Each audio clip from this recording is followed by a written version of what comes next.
everybody. Welcome to the Soar to Success Summit. I'm Vanessa Levin, your host, and joining me on the stage today is Dr. Barb O'Neill. Welcome, Barb. Hi, Vanessa. I'm so excited to speak with you today. Well, we are so excited to hear what you have to say because we are passionate about play, and I know that's also a passion that you share with us. So true. Let me tell you a little bit about Dr. Barb O'Neill in case you're just joining us or in case this is your first time with her. Dr. Barb O'Neill is the creator of the Transform Challenging Behavior online conference, a free annual event attended by thousands of early childhood professionals from around the world. She's been in the early childhood field for over 25 years and has worked as a preschool teacher, special education teacher, director, and professor. Barb now devotes herself full-time to speaking, training, and teaching online courses for early childhood professionals just like you. Wow, that's a lot. You're a very busy lady. So let's get right to it then. So when we think of play, at least when I think of play, I don't often think of it in conjunction with challenging behavior. So can you explain the relationship between play and behavior for us? Yeah, absolutely. So I think probably the most common way people do think of play and challenging behavior together are that for some kids, you may really see some challenging behavior from them during your playtime. What I'm really on a mission to do is to help early childhood professionals when they have a child exhibiting challenging behavior to be thinking and talking about play when they're thinking about what to do about that behavior. So it doesn't matter whether the behavior is spitting, kicking, fighting, throwing chairs, running out of the room, whatever it is. When we do see those challenging behaviors, I think there's three ways that play is really essential to be thinking about. The first one is that play is what makes young children tick, right? It's what motivates them, it's what they want to be doing. So if we can use play and playful teaching, sometimes we can prevent some of those behaviors. The second thing is that because play is what makes children tick, it's the best way to connect with children and to build your relationship. So if we have that child where we're in repetitive pattern of, say, some limit testing behavior, or we're getting into power struggles, if we can find the time in our busy schedules to connect with that child through play, we can often start to turn things around. And then the third thing is that some children who exhibit challenging behavior, and in my experience, many, if not most, actually need some support from us to develop their play skills, especially in the preschool years. If they're not playing cooperatively with other children by the time they're 4 or heading towards 4, or certainly, almost at the end of the year for kindergarten, they often need our help to develop their play skills and the social skills necessary for play. So those are three ways that I think play should be at the forefront when we're considering what can I do about this chronic challenging behavior I'm seeing from David, whoever it is. Does that make Well, sense, Vanessa? absolutely. And I really like that you mentioned build relationships because one thing that I've heard from teachers, and it's true, everyone tells them they need to build a relationship with their students, but not everybody tells them how to do that. It's a very vague concept, and it's also a very broad concept. So I like that you're going to specifically address one way you can build relationships with your students. So that is great. I love it. And I know that when I think of behavior in the classroom, sometimes I get very reactive about children's behavior, right? So let's say they're acting out, and my first gut impulse is, how can I control or stop this behavior. But I'm wondering, Barb, what it would look like if we reframed our thinking to be Hmm. proactive instead of reactive. What do you think about that?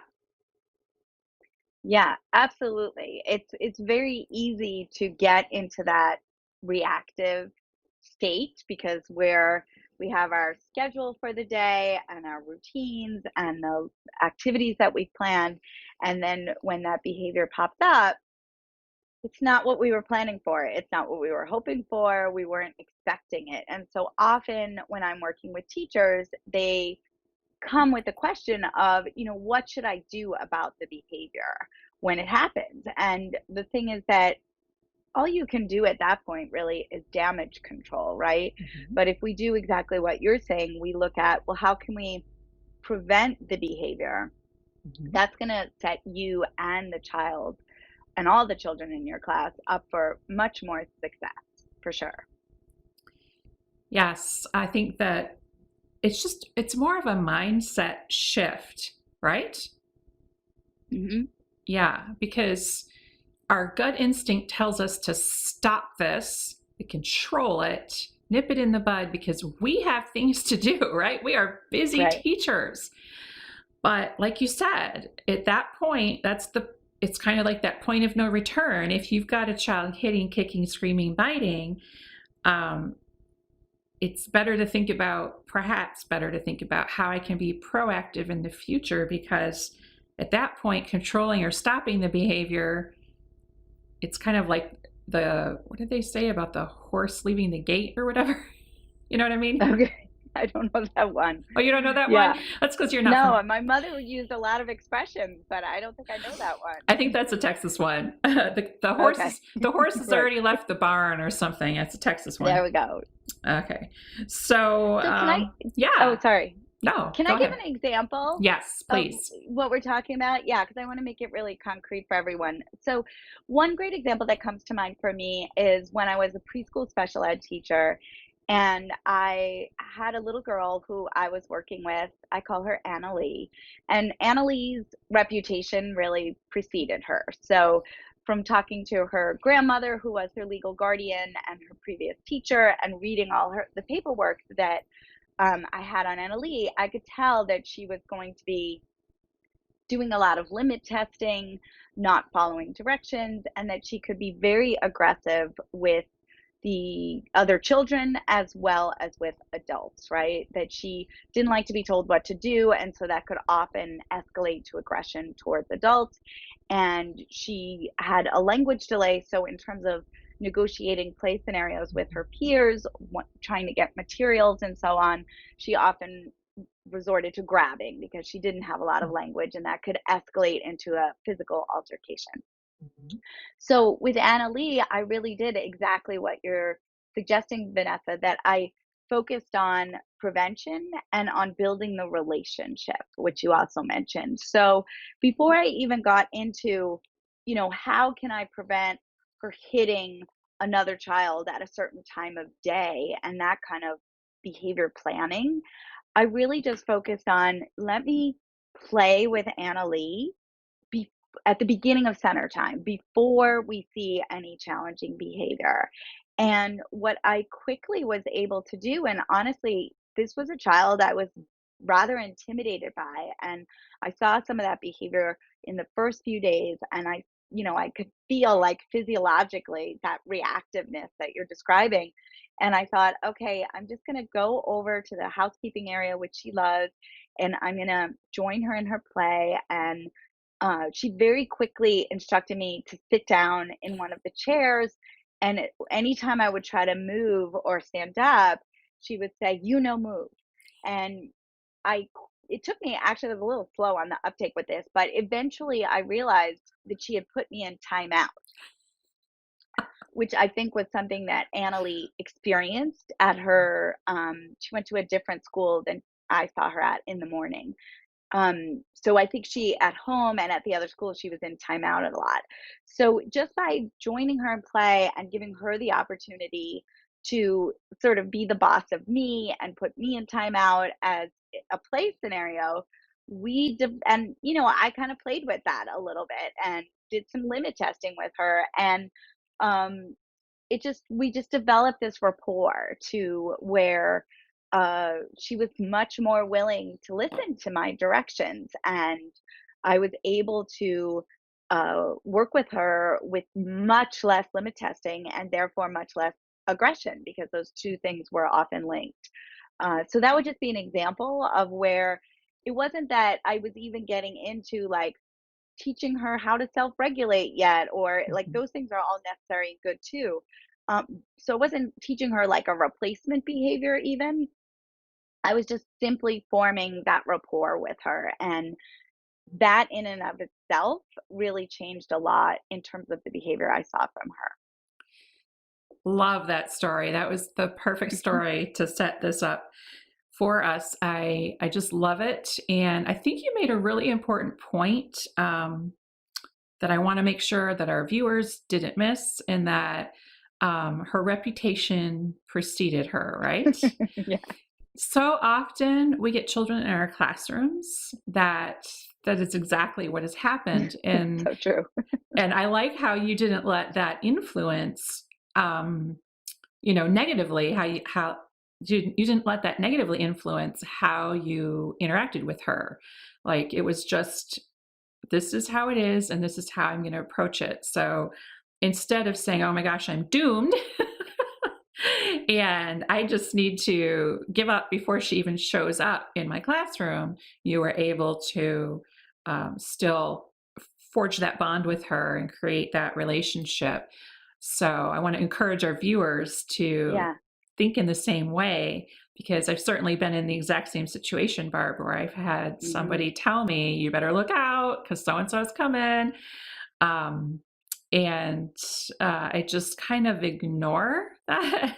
I just Hmm. pretend Hmm. I've never met them before, because, or I've never heard of these things before, because if you have that mindset going in of you're going to be doomed and you're going to have a horrible year, Yeah. then there's a self-fulfilling prophecy that goes on, right? Right. Right. Yeah.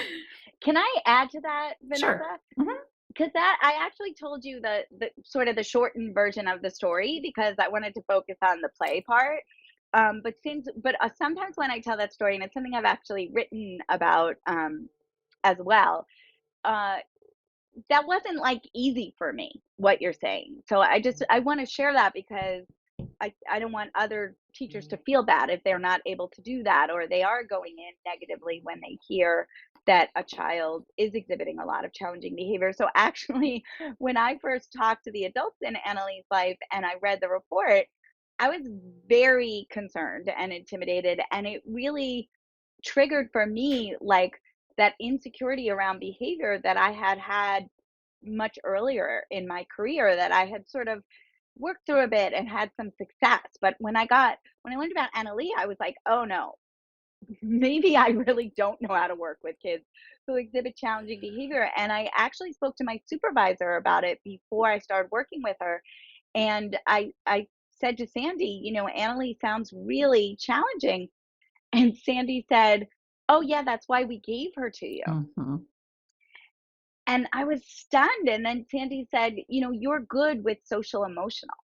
And so I really had to take Sandy's confidence in me and Sandy's words Hmm. and Hmm. kind of steel myself to go into the classroom to work with Annalie and just say, okay, I'm good with social emotional.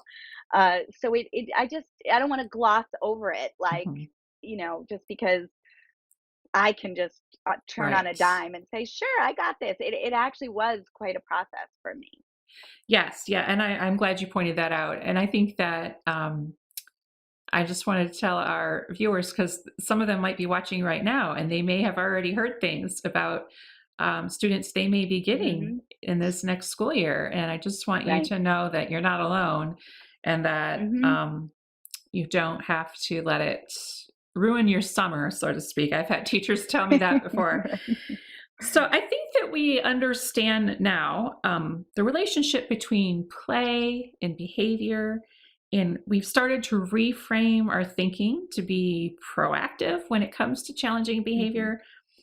So how can we use play to improve behavior in the classroom? Because that is in the title. How do you improve behavior with play? Can you elaborate on that for us? Yeah, yeah. So I think there's a few ways that you can use play to improve behavior. And, some of that is being more playful in your teaching, right? Like during transitions or circle time. But the part that I want to really dive into here is exactly what I did with Annalie.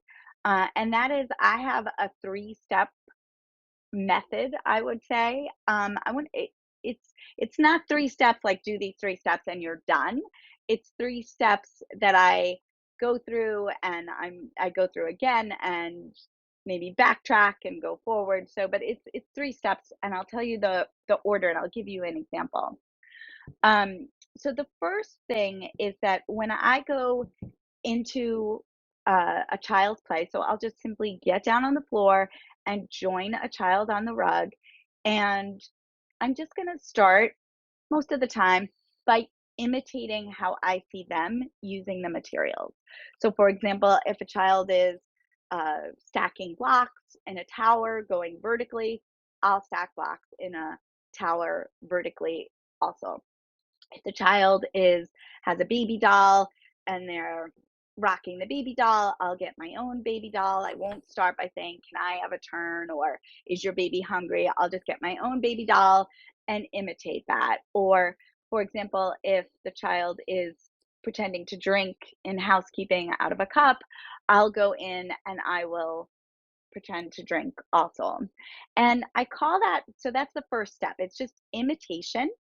And for me, I got to this three-step method through studying theater improvisation, which is just, theater where the actors are making things up as they go. And there's actually been some research that has found that adult theater improvisation and children's, um, especially socio-dramatic play, but children's play in the preschool years have a lot of similarities. And the play in improvised theater and the play in our housekeeping area operates on the same principles. And so the first one is that we just accept what the other person's doing, and we call that an offer.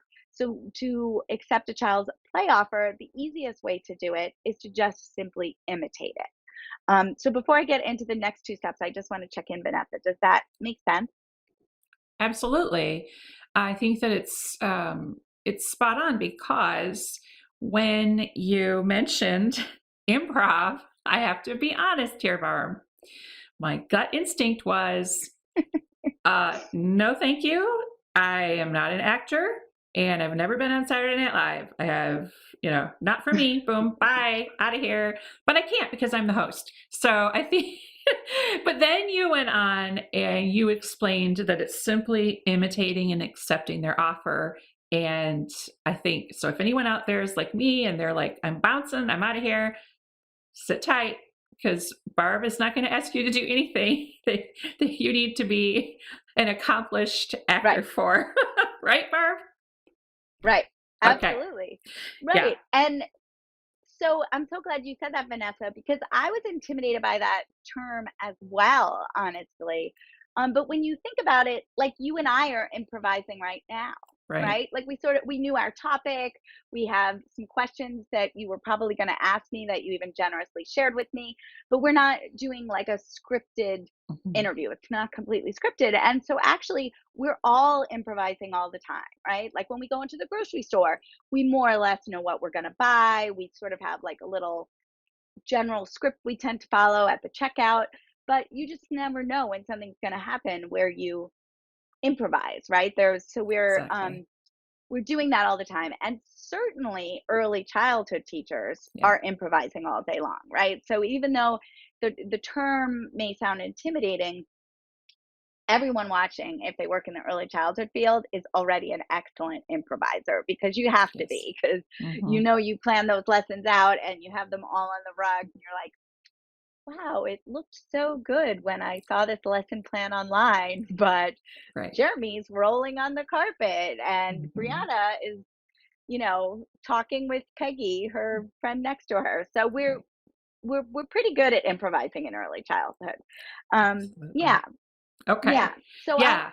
so so just imitating is simply the best way to take the first step in that improv, what I call improv based play support. And don't worry, I'm going to say more about how this connects to behavior, so bear with me here, okay? All right. I mean, So, I told you the story of Annalie, but so mhm. the first thing I'm going to do is I'm going to go in and I'm simply going to imitate. I'm going to drink if they're drinking, build blocks in a similar way.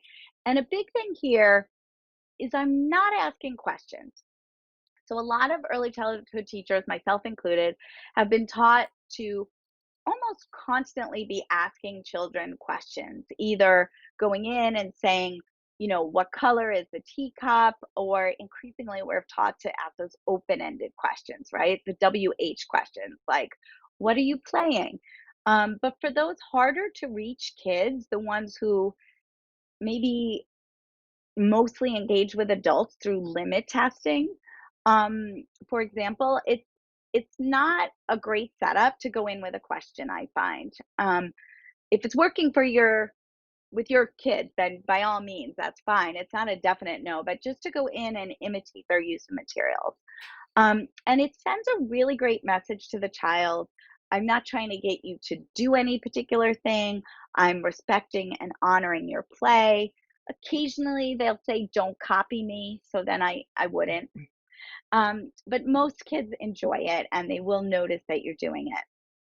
And then the second step would be I would look at, okay, I've already said yes, I've accepted that offer of let's stick with drinking from the teacup. What could be my and to this?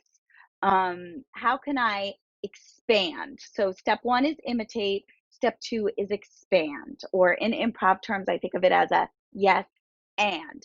So, if we had been drinking, then I might just grab a piece of the toy food and I would pretend to eat it, and I might even pass it to the child.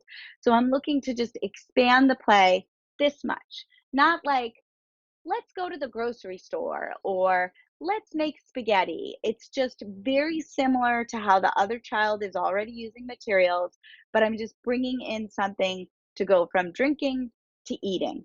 And I use that example because I have a very vivid memory because I have it on video. So that's why I remember it so well of doing this with little girl where we were pretending to drink tea. And then I said, "Oh, let's have something to eat. I'm so hungry." And when I used that verbal attempt to expand the play, she actually ignored it. And she didn't say no, but it didn't go anywhere. And then when I just reached over and got the object, like that pretend piece of pizza or tomato, and pretended to eat it and offered it to her, she went along. So that might seem like really inconsequential, but it's actually hugely powerful because we started the interaction and play where I was following her lead.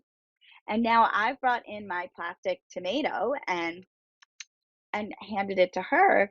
And when she took that tomato and pretended to eat it, she's now following my lead. So not only are we building our rapport and having a nice time, but she's actually getting some experience in following my suggestion. Mhm. It's not like a direction. She doesn't have to do it. If she didn't take the tomato, I would just go back to drinking and maybe I'd try again a little later with a different offer of a different food, but we're getting some practice in I follow her lead and then she follows my lead. And in that way, it's really kind of a side door to addressing challenging behavior. So over time, when she gets used to following my lead, that can transfer to where she's more willing to follow my lead outside of play, Mhm. whether that's prompting her to move through a transition, reminding her to put the markers back on the shelf or clean up, or even when I'm trying to coach her through a social interaction with her peer, where now that she's used to following my lead a little, she's 9 times out of 10, in my experience, more open to taking my suggestion in when she has a scuffle or is even being aggressive with a peer. So I still have one more step in the process for you, but I know I'm being a little long-winded, so I wanted to No. check in with you, Vanessa. What are your thoughts? So many. I am so on board with this now. Like, so I just went from being, I'm out of here, I don't want anything to do with this improv thing, to being, oh, I totally know what you're talking about now. Because, and I wanted to share that with the audience and you, Yeah. Barb, because I think that this is super important that we highlight this, because you just showed us a glimpse into how we can get their buy-in, kind of how we can get Right, right, right. right. So Mhm. how play can relate to their behavior. You're getting their buy-in up front, so that later when you ask them to do other things, that to me was super eye-opening, Mm, and it just connected the dots for me in a much more significant way. So let me just tell mm, you, it brought me to this scenario. So for those of you who don't know, I have a nephew who's 3 point, right. at this time of this recording, he's 3.5 years old. So I spend a lot of time with him. And recently, his mother Mm, told me he was getting very interested in dramatic play, which is my wheelhouse. And I was so oh, good. excited. And he's only going to be this age, interested in this particular thing for a short while. So, I should do something about this and, facilitate this in some way. So for the Mhm, holidays, I had purchased for him um, some dramatic play props, if you will, right? Like a pizza. mhm, So I asked his mom what I thought she felt would interest him most in terms of stocking their little dramatic play area. And she said, well, I think mhm. pizza would be a really good one. And so I bought him a pretend pizza, and I just had big plans, Barb. I was going to go in there and we were just going to play, and it was going to be an amazing experience. But he's he is the classic limit tester. Right, right, right. I he is remember you've talked to me about him before, so I remember that. he's yes, he's the classic limit tester, and he would be considered a child with challenging behavior in a preschool classroom. So I went into it like, this is my nephew and we're going to have fun. And he told me differently immediately. I did not follow the imitating thing at all. And I went straight to, I want to place an order. And he said, we're closed. Okay. Oh, He said, we're closed. And he kept making his pizza. I said, but you're making a pizza. He said, we're closed. And that was basically telling me, you're bothering me, lady, go away. I was too aggressive. And so then I stepped back, and eventually I kind of got the message, right? mhm, And then we were able to go, and he said, okay, I'm ready for, he basically said, we're open now, meaning that he was ready for me to come and place an order. And then it went on from there. But I'm just thinking about, I could have approached that much differently, right? yeah. Yeah. Well, and so can I build on that Yes, example a please, little? please. Yeah. So I think the first step that I'm saying is imitate. What's behind that is really saying yes to what the child is doing or saying, right? It's and in improv we call that an offer. So his offer is the store is closed. So then we can think about, is that offer something we should imitate, or is there Mhm. another way to say yes to that Right. offer?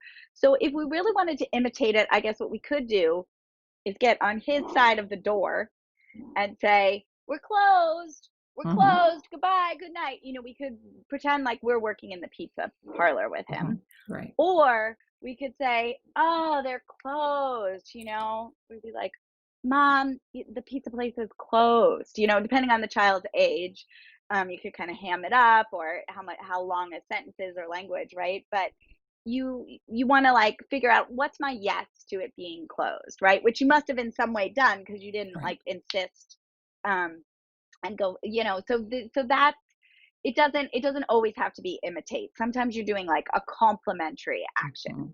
Yeah. Yeah. I asked him, what time do you open?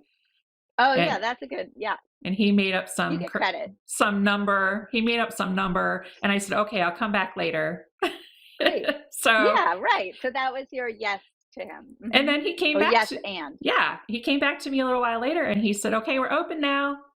Nice. So I think Love it. that I love that I can see what you're talking about now more clearly by thinking about this scenario. So yes, so we've talked about imitating, they're accepting the offer, right? And Mhm. then we talked about the expand, the yes Mhm. and. Is there more to Mhm. this? Yes, yes. Okay. And one thing I think also that your example with your nephew really highlights is this is something that most people watching are probably already doing at least some of the time, right? So Mhm. it's just a frame, the three steps, and I'm giving it some fancy theater language, but it's something you're probably doing. But when you meet resistance with a child, or when you go into the play, especially of the kids who exhibit challenging behavior, you want to make sure you are doing this if your goal is Yes. to connect, because Mhm. sometimes with kids who are exhibiting challenging behavior, our instinct is to always be trying to control their behavior, like even in the play, right? Mhm. Yeah. So yeah, so we're imitating, we're expanding, and then the third part, and I would not recommend you do step 3 the first time you do this. I would really just focus on steps 1 and 2. But if you can manage to do this for even like 5 to 10 minutes once a week or a couple of times a day with a child, and they're receptive, and now you have that back and forth in play, I would start doing step 3, which is to prompt interaction between that child and another child. So basically, the way children's play evolves, as I'm sure many of you know, it goes from solitary to parallel, where they're playing with similar toys. So when you're doing the imitation, you're kind of doing parallel play, to associative play, which is where there's a little bit of interaction, either verbal or through materials. Children naturally progress through that. And in the preschool years, they start to do that associative play where they look at the other child and they say, I'm making a road. Or they look to you as the teacher and they say, I'm making a castle. Or they might say, here's a car, or I need a car too. So there's a little bit of action through materials and a little bit of action verbally. And then after they are doing that for a while, it gets to what we see usually towards the end of the preschool year, that full on cooperative play. We see that probably the most in housekeeping or dramatic play, dress up, blocks, and outdoor play, right? So we want to help the child get to that cooperative play stage by doing some associative play with them and helping them do associative play with peers. And so I would so I'll tell you how to do that in just a second. But what I would urge is that you do have those kids who are doing a lot of limit testing, they're being aggressive with you and the other kids. I would watch them and see, are they doing cooperative play with their peers? And again, this is more for 3 to 5. If you have 2-year olds, they're not going to be doing that consistently. But, are they playing with their peers in that truly cooperative way? And if not, they probably need this kind of play support. So the way I would do step 3 is when that child says to me, um, here's a truck, or they hand me a truck or a car, say in blocks. I would take it and I would say, "Oh, thank you." And I would see if there's another one nearby. There usually is, right? And I would hand it to them and I would say, let's say I'm playing in blocks with Charlie. He just gave me a car. I would say, Charlie, give Jeremy a car too. So whatever he's initiating with me, I would prompt him to do with his peer.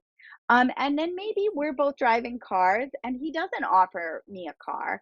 I still might, if he's using cars, just grab a car and say, I'm going to mix up the names now. I think it was Charlie? Charlie. I'm playing with Charlie, right? I would just say, Charlie, give Jeremy a car. And he might say no. No, those are mine. Then I'm like, "Oh, okay. No, no problem," because Jeremy wasn't in this scenario I'm making up. Jeremy wasn't actually asking for the car. So it doesn't have to be when they want toys from each other. I'm actually going to try this strategy when they're not asking for toys from each other. Mhm. So they just get used to, especially the child who I'm concerned about, sharing materials.